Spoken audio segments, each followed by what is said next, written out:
एक आदमी गलती से एक दुनिया भर में मशहूर गुलाबी हीरा खोद कर निकाल बैठा। यह हीरा इतना बड़ा और सुंदर था कि पूरी दुनिया को चौंका सकता था, लेकिन वह आदमी एक गुलाम था।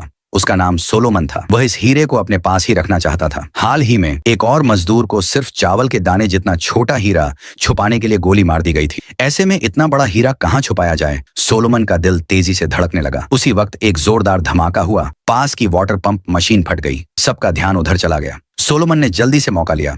थोड़ा झुककर हीरे को अपनी उंगलियों के बीच पैर की उंगलियों में छुपा लिया। फिर वह शौचालय जाने का बहाना बनाकर वहां से चला गया। लेकिन बागी कमांडर ने सोलोमन के हाव भाव देखकर शक कर लिया और उसका रास्ता रोक लिया। उन्होंने सोलोमन की पूरी तलाशी ली, लेकिन हीरा उसकी पैर की तलहटी के नीचे छुपा हुआ था, इसलिए कुछ नहीं मिला। थोड़ी दूर जाकर सोलोमन ने जैसे ही हीरा छुपाने की कोशिश की, एक बंदूक की नली उसकी गर्दन पर लग गई। वही कमांडर था। उसने सोलोमन का पीछा किया था। सोलोमन हीरा देने ही वाला था कि किस्मत ने फिर उसका साथ दिया। तभी सरकारी फौज ने हमला कर दिया। एक बम दोनों के पास फटा। कमांडर गंभीर रूप से घायल हो गया और सोलोमन भाग निकला।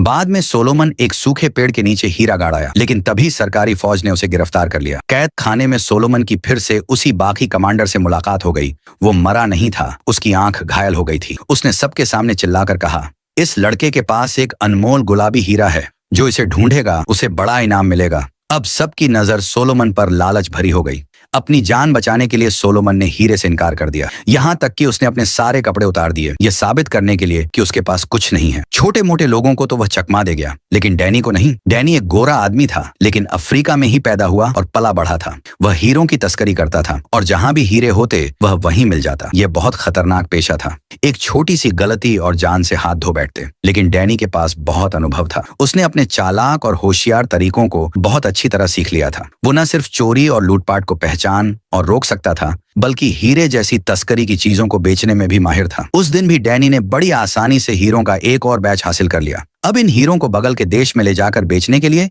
डैनी ने खुद को एक मैगजीन का रिपोर्टर बताया और कुछ स्थानीय चरवाहों को साथ ले लिया। हीरे को एक भेड़ की खाल के नीचे सिल दिया गया था ताकि कोई पकड़ न सके, लेकिन जिसे कभी कोई नहीं पकड़ पाया। इस बार डैनी गलती कर बैठा। जब उसे पकड़े जाने का खतरा हुआ तो डैनी को मजबूरी में अपने बॉस कटसी को बुलाना पड़ा। कटसी अफ्रीका की सबसे बड़ी भाड़े की सेना मर्सिनरी आर्मी का मुखिया था और पूरे इलाके में उसका नाम चलता था। लेकिन इस बार विरोधी इतने ताकतवर थे कि उन्होंने कटसी की भी कोई परवाह नहीं की और डैनी को सीधे जेल में डाल दिया। यहीं जेल में रहते हुए डैनी को पता चला कि सोलोमन के पास एक दुर्लभ गुलाबी हीरा है। जब उसका साथी उसे जमानत पर छुड़ाकर बाहर निकाल लाया तो डैनी ने तुरंत ये खबर अपने लोगों को दी और कहा, सोलोमन को किसी भी कीमत पर बाहर निकालो, क्योंकि डैनी जानता था कि वो गुलाबी हीरा कितना कीमती है, उससे भी ज्यादा जितना सोलोमन खुद समझता था। अगर डैनी को वो हीरा मिल जाता तो वो धनवान हो सकता था, कटसी के नियंत्रण से आजाद हो सकता था और हमेशा के लिए अफ्रीका छोड़ सकता था। आदेश देने के बाद डैनी होटल लौट। जैसे ही वह कमरे में घुसा, उसने एक चाकू से अपना दांत उखाड़ दिया।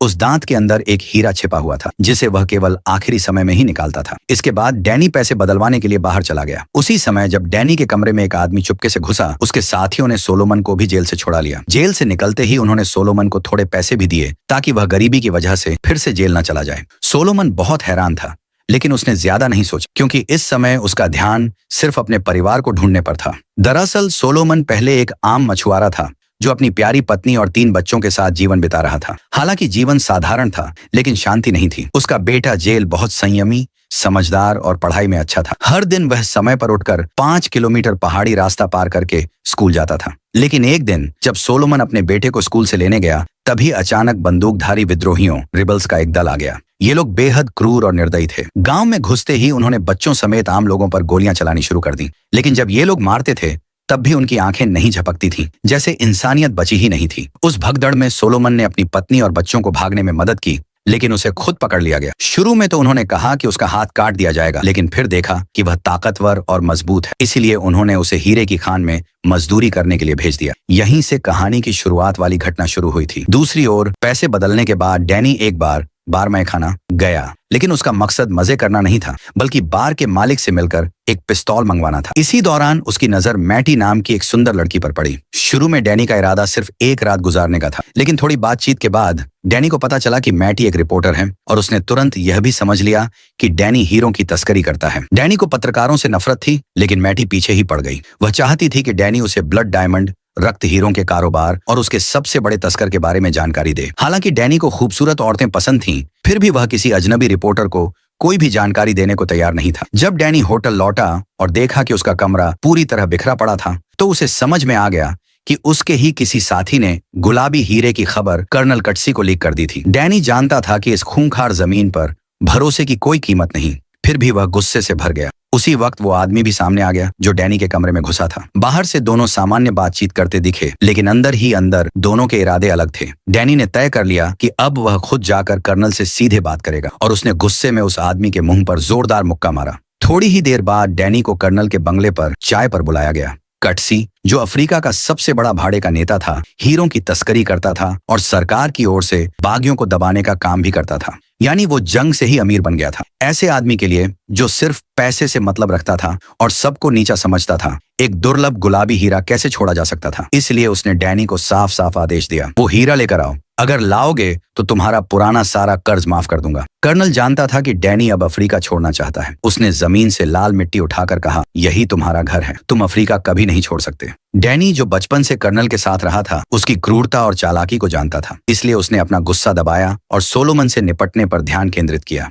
लेकिन इस समय सोलोमन अब किसी पर भरोसा नहीं करता था। वह बार बार यही कहता कि उसने कभी कोई गुलाबी हीरा देखा ही नहीं। इसलिए डैनी को अब समय खींचने की तरकीबें अपनानी पड़ी। शाम को डैनी फिर से बार में गया। बार मालिक ने उसे वो पिस्तौल दे दी जो उसने मंगवाई थी, और साथ ही एक चौंकाने वाली खबर दी, बागी कल यहाँ हमला करेंगे, बेहतर होगा कि तुम जल्द से जल्द यहाँ से निकल जाओ। उसी समय डैनी की फिर से मैटी से मुलाकात हो गई। पिछली बार दोनों झगड़कर अलग हुए थे, लेकिन इस बार वे ऐसे मिले जैसे प्यार में बिछड़े प्रेमी हों। बस फर्क इतना था, डैनी सिर्फ जिस्म की चाहत में था और मैटी सिर्फ तस्करी की जानकारी चाहती थी। हालांकि माहौल बहुत उलझा हुआ था, फिर भी मैटी और डैनी में से कोई भी झुकने को तैयार नहीं था। मैटी ने गुस्से में आकर सीधा हमला किया और कहा कि वह ऐसे लोगों को बहुत देख चुकी है जो पैसों के लिए इंसानों की जान की कोई कदर नहीं करते। डैनी को भी अब कोई दिलचस्पी नहीं रही, लेकिन जब वह बार में शराब पीने गया तो मैटी ने उसका पीछा किया और उसे जाने नहीं दिया। इस बार डैनी भी चुप नहीं रहा और बोला, तुम खुद को बहुत महान समझती हो, सोचती हो कि तुम अफ्रीका को बदल दोगी। असल में तुम भी ब्लड डायमंड के धंधे का हिस्सा हो। अगर अमेरिका की लड़कियां परी कथा जैसी शादी और चमचमाता हीरा न चाहती तो ये हीरे इतने कीमती न होते और कोई इन्हें तस्करी से लाने की कोशिश न करता। मैटी ने जवाब दिया, हर अमेरिकी लड़की सपनों की शादी नहीं चाहती, जैसे हर अफ्रीकी इंसान हिंसा और खून खराबा नहीं करता। हर दिन बहुत से लोग अच्छे काम करते हैं, पर वो तुम में से कोई नहीं। दोनों का फिर से झगड़ा हुआ और वे अलग हो गए। अगले दिन बागियों ने सचमुच शहर पर हमला कर दिया। हर तरफ युद्ध का माहौल बन गया। डैनी ने मौके का फायदा उठाते हुए सोलोमन को ढूंढा और उसे साथ देने को कहा। अब वो गुलाबी हीरा एक खतरा बन चुका था जिसे बेचना असंभव था, लेकिन सोलोमन सिर्फ अपने परिवार को ढूंढने में ही लगा था। यह देखकर डैनी बोला, अगर मैं नहीं रहा तो तुम्हारे पास अपनी किस्मत बदलने या अपने परिवार को ढूंढने का कोई मौका नहीं होगा। इसी बीच बागियों ने जबरदस्त हमला कर दिया। भागते हुए डैनी उसे समझाता रहा और सोलोमन ने कांपते हुए साथ देने का फैसला कर लिया। अब सरकार और बागियों के बीच जंग शुरू हो चुकी थी। सरकारी सेना को नागरिकों की जान की कोई परवाह नहीं थी। डैनी, जो एक अनुभवी लड़ाका था, सोलोमन को गोलियों की बारिश से बचाकर एक टूटे फूटे इमारत में ले गया। रात को अंधेरे का फायदा उठाकर वे शहर से बाहर निकलने की कोशिश करने लगे, लेकिन रास्ते पर 3 बागी सैनिक खड़े थे। डैनी ने योजना बनाई, सोलोमन बागी सैनिक बनने का नाटक करे और डैनी कैदी बनकर जाए। जब दुश्मन थोड़ा लापरवाह हुआ तो डैनी ने फुर्ती से बंदूक निकाली और तीनों को मार गिराया। उसने एक स्नाइपर राइफल उठाई और भागते दुश्मन को भी गोली मार दी। ये देख सोलोमन को पहली बार उसकी निर्दयता का अंदाजा हुआ। इसके बाद दोनों शरणार्थियों के समूह में शामिल होकर सरकार द्वारा चलाए जा रहे शिविर में पहुंचे। यहाँ डैनी की मुलाकात एक पुरुष पत्रकार से हुई और उसके जरिए उसे मैटी मिल गई। डैनी ने सौदा रखा, मैं तुम्हें हीरों की तस्करी की जानकारी दूंगा, बदले में तुम अपने यूएन संपर्कों से सोलोमन के परिवार का पता लगवाओ। डैनी जानता था हीरा पाने के लिए पहले सोलोमन का भरोसा जीतना जरूरी था। मैटी समझ गई कि डैनी उसका इस्तेमाल कर रहा है और यह भी कि सोलोमन जरूर हीरे से जुड़ा है, क्योंकि डैनी जैसा लालची आदमी किसी गरीब मछुआरे की मदद यूं ही नहीं करेगा। फिर भी एक ईमानदार रिपोर्टर होने के नाते अगर किसी की जान बचानी हो तो वो बाकी बातों को नजरअंदाज कर सकती थी। जल्द ही मैटी को पता चला कि सोलोमन का परिवार गिनी देश के शरणार्थी शिविर में है। वे हेलीकॉप्टर से वहां पहुंचे, लेकिन शिविर में 10 लाख से ज्यादा लोग थे। पर भगवान ने दया दिखाई और सोलोमन को अपनी बीवी और बेटी मिल गई, लेकिन उसका बेटा डिया बागियों द्वारा पकड़ लिया गया। ये खबर सुनकर सोलोमन पूरी तरह टूट गया। वह जानता था कि बाकी बच्चों को हत्या की मशीन बना देते हैं और डिया भी ऐसा ही बन चुका होगा। सोलोमन की बात सच निकली। डिया अब एक आंख वाले कमांडर का ट्रेन चाइल्ड सोल्जर बन गया था। वह बिल्कुल भावहीन होकर गांव वालों को मारता था और सबसे आगे रहता था। इस बीच सरकार ने ऐलान किया कि जब तक युद्ध खत्म नहीं होता शरणार्थियों को उनके घर नहीं भेजा जाएगा। सोलोमन अब पूरी तरह बेरंग और टूटा हुआ इंसान बन चुका था। हर दिन अपने बेटे का नाम बड़बड़ाता रहता था और डैनी अब पूरी तरह हीरे पर फोकस कर चुका था। उसे पता चल गया था कि हीरा कहाँ दबा है, लेकिन वो इलाका खतरनाक था जहाँ कई गुटों का नियंत्रण था। वह जानता था सिर्फ मैटी की टीम के साथ जाकर ही वहां पहुंचा जा सकता है। उधर मैटी बहुत परेशान थी। एक प्रतिष्ठित यूनिवर्सिटी से पढ़ी, तेज और समझदार, वो चाहती तो न्यूयॉर्क में ऐश की जिंदगी जी सकती थी, लेकिन उसमें एक तरह का दुनिया को बचाने वाला जुनून था। वो दुनिया की अन्याय को खत्म करना चाहती थी, लेकिन उसकी रिपोर्टें, लेख और तस्वीरें सिर्फ लोगों की आंखें नम करती थी, असलियत नहीं बदलती थी। अब वो कुछ ठोस करना चाहती थी। ब्लड डायमंड व्यापार के पीछे के लोगों को उजागर करना। शायद मैटी के इरादों से प्रेरित होकर या सिर्फ हीरे की चाहत में, डैनी ने उसे पूरा सच बता दिया। मैं हीरे को पड़ोसी देशों में तस्करी करता हूँ। वहां के लोकल खरीदार उन्हें दलालों को देते हैं, फिर दलाल सीमा शुल्क अधिकारियों को रिश्वत देते हैं। वे लोग ये साबित कर सकते थे कि ये हीरे स्थानीय खदानों से निकाले गए हैं, जिससे उन्हें कानूनी रूप से विदेश भेजा जा सकता था। इस पूरी हीरा तस्करी की चेन के पीछे वेंडी कैप नाम का एक ताकतवर आदमी था। एक तरफ वह बहुत सारे हीरे इकट्ठा करके उनकी सप्लाई पर कंट्रोल रखता ताकि कीमतें ऊंची बनी रहें। दूसरी तरफ वह युद्ध को जिंदा रखने की हर कोशिश करता ताकि बागियों के हीरे सीधे बाजार में न आ सके। डैनी ने यह सब बताने के बाद वादा किया कि वह इस गोरख धंधे के ठोस सबूत भी देगा, लेकिन तब ही जब वह गुलाबी हीरा पा जाएगा, वरना अगर यह सब अभी सामने आता तो उसे जिंदा दफना दिया जाता। इसलिए डैनी और मैटी के बीच एक समझौता हो गया। इसके बाद डैनी और सोलोमन ने मैटी की टीम के कर्मचारी बनकर उस मिशन में शामिल होने का नाटक किया, लेकिन रास्ते में उनका काफिला बागियों के हमले का शिकार हो गया। इस संकट में दयालु सोलोमन ने एक बच्चे की जान बचाई, लेकिन क्योंकि बस में अब और जगह नहीं थी, डैनी, मैटी और सोलोमन को एक छोटे ट्रक में चढ़ना पड़ा।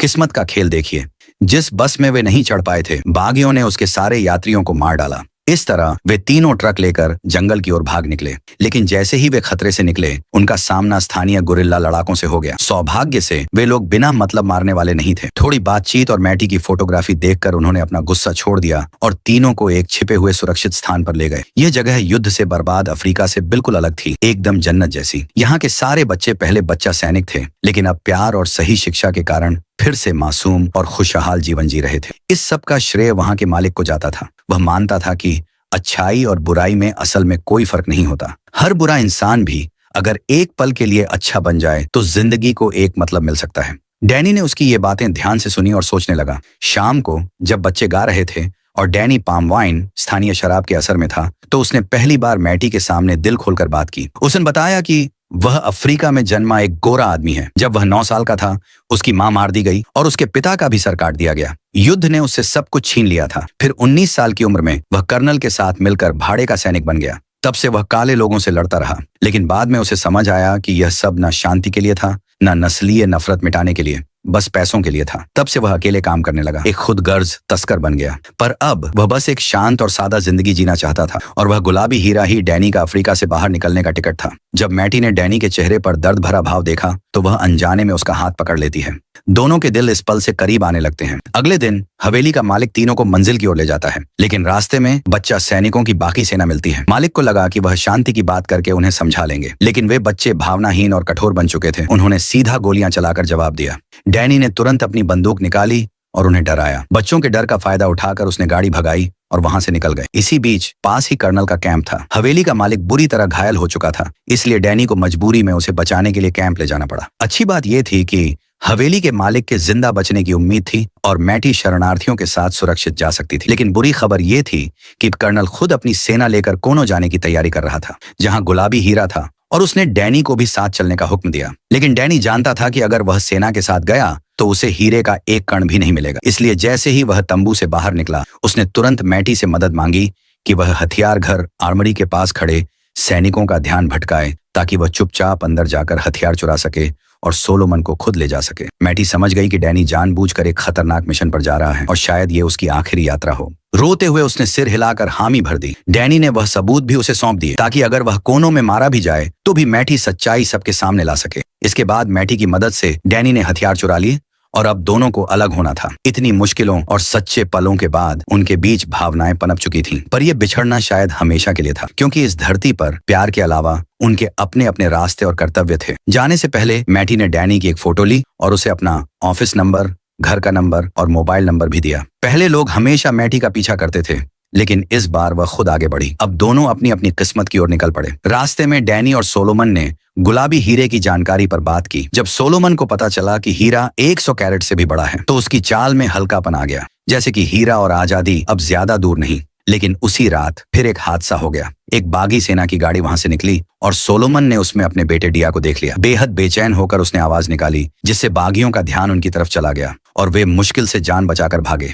इस घटना के बाद डैनी गुस्से में अगबूला हो गया। उसने चाकू निकाल लिया और सोलोमन को धमकाया, अगर अगली बार कुछ गड़बड़ की तो मैं तुम्हारी खाल उधेड़ दूंगा। लेकिन सोलोमन के लिए गुलाबी हीरा से ज्यादा कीमती उसका बेटा था। शाम को डैनी और सोलोमन चुपचाप बागी कैंप की तरफ बढ़े, लेकिन वहां हीरे डायमंड का कोई निशान नहीं मिला। इसलिए दोनों को आगे बढ़ना पड़ा। पहले रास्ते में वे हीरों की बातें किया करते थे, लेकिन अब वे एक दूसरे की जिंदगी के बारे में बात करने लगे और धीरे धीरे अपने दिल की बात कहने लगे। डैनी ने यहाँ तक कहा कि वह जरूर सोलोमन के बेटे डिया को बचाएगा। फिर वे एक और दिन रात छिपे रास्तों से चलते रहे और आखिरकार उस खान माइन तक पहुंच गए जहां गुलाबी हीरा दबा हुआ था। लेकिन वहां बहुत भारी सुरक्षा थी, इसलिए अंदर जाना नामुमकिन था। डैनी के पास अब कोई और रास्ता नहीं था, इसलिए उसने जोखिम उठाते हुए कर्नल को खान की सही लोकेशन भेज दी ताकि वह भारी हथियारों से हमला कर सके और एक रास्ता साफ हो जाए। डैनी को पता था यह बहुत खतरनाक चाल है, लेकिन उसके पास कोई और तरीका नहीं था। उसे बस इस जंग के बीच हीरा निकालने और भागने का मौका मिलना था। लेकिन सोलोमन को कुछ गड़बड़ लगा, क्योंकि उसे यकीन था कि उसका बेटा डिया अंदर है। अगर गोलीबारी शुरू हुई तो उसका बेटा मारा जा सकता है। इसलिए शाम को जब डैनी सो रहा था तो सोलोमन चुपके से बागियों के इलाके में घुस गया और अपने बेटे को ढूंढ निकाला। लेकिन किसे पता था कि उसका बेटा उसे पहचानता ही नहीं था, बल्कि उसे गद्दार समझकर पकड़ लिया। तभी डैनी को जब सोलोमन के गायब होने का पता चला तो वह भी उसका पीछा करता हुआ वहां पहुंच गया। लेकिन हालात देखकर उसे सही मौके का इंतजार करना पड़ा। अगली सुबह घायल बागी कमांडर वहां आया और सोलोमन को देखकर खुश हो गया। उसने कुल्हाड़ी लेकर सोलोमन को धमकाया कि वह गुलाबी हीरा सौंप दे। दरअसल कमांडर को भी हीरे की उतनी ही चाह थी जितनी डैनी को, क्योंकि वो भी इस नरक जैसी जगह से भागना चाहता था। अब सोलोमन हीरा देने ही वाला था, लेकिन छुपे हुए डैनी को डर था कि कहीं हीरा उससे पहले किसी और के हाथ न लग जाए। तभी कर्नल का हेलीकॉप्टर आ गया और चारों तरफ गोलीबारी और बमबारी शुरू हो गई। हालात बहुत अराजक बेकाबू थे, लेकिन डैनी का दिमाग बिल्कुल साफ था।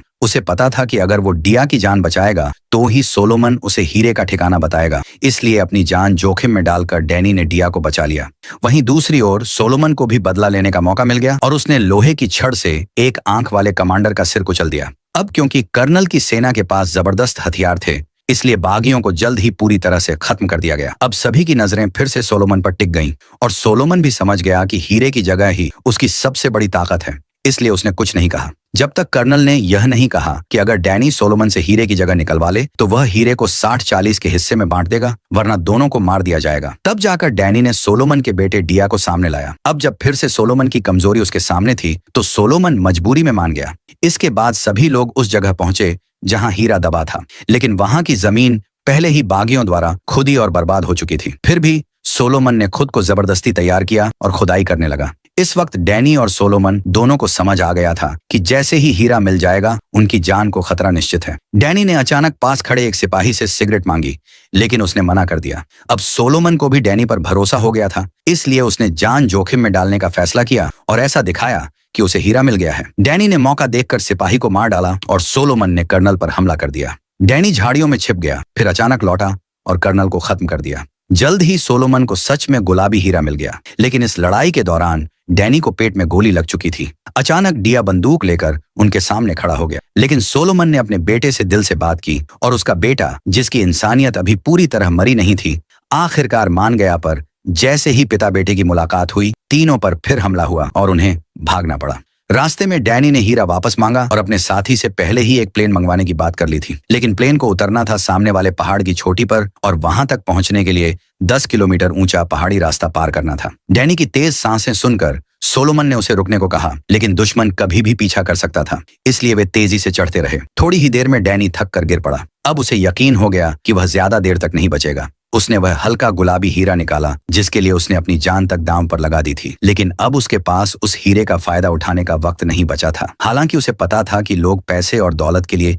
जान तक दे देते हैं, लेकिन अब जब सफलता उसके इतने करीब थी तो भी उसे थोड़ा पछतावा हुआ। लेकिन फिर भी डैनी ने वह हीरा सोलोमन को दे दिया। डैनी ने सिर्फ हीरा ही नहीं दिया, बल्कि सोलोमन को मैटी का विजिटिंग कार्ड भी दिया और कहा कि जब वह राजधानी पहुंचे तो मैटी को कॉल करके मदद लेना। साथ ही उसने सोलोमन को एक बंदूक भी दी और खास तौर पर चेतावनी दी कि अपने साथी पर कभी भरोसा मत करना। तभी दुश्मन पीछे से आ पहुंचे। सोलोमन और उसके बेटे को भागने का समय देने के लिए डैनी ने अकेले ही बंदूक उठाई और लड़ाई शुरू कर दी। जब उसने देखा कि सोलोमन और उसका बेटा दूर निकल गए हैं तो उसने राहत की सांस ली। इसके बाद डैनी ने सैटेलाइट फोन से मैटी को कॉल किया और कहा कि किसी भी हाल में सोलोमन और उसके बेटे को बचा लो। शुरू में कॉल पाकर मैटी बहुत खुश हुई, लेकिन जैसे जैसे डैनी की सांसें भारी होती गईं, मैटी को कुछ गड़बड़ लगा और उसका दिल बैठ गया। इसी समय साथी का हेलीकॉप्टर डैनी के ऊपर से गुजरा, लेकिन अब डैनी को कोई पछतावा नहीं था। वह बस बोला, यह जगह कितनी खूबसूरत है, काश तुम भी यहाँ होती। उसे खुशी थी कि उसने मैटी को सच्ची कहानी बता दी ताकि वह अपने लेख में सब कुछ लिख सके।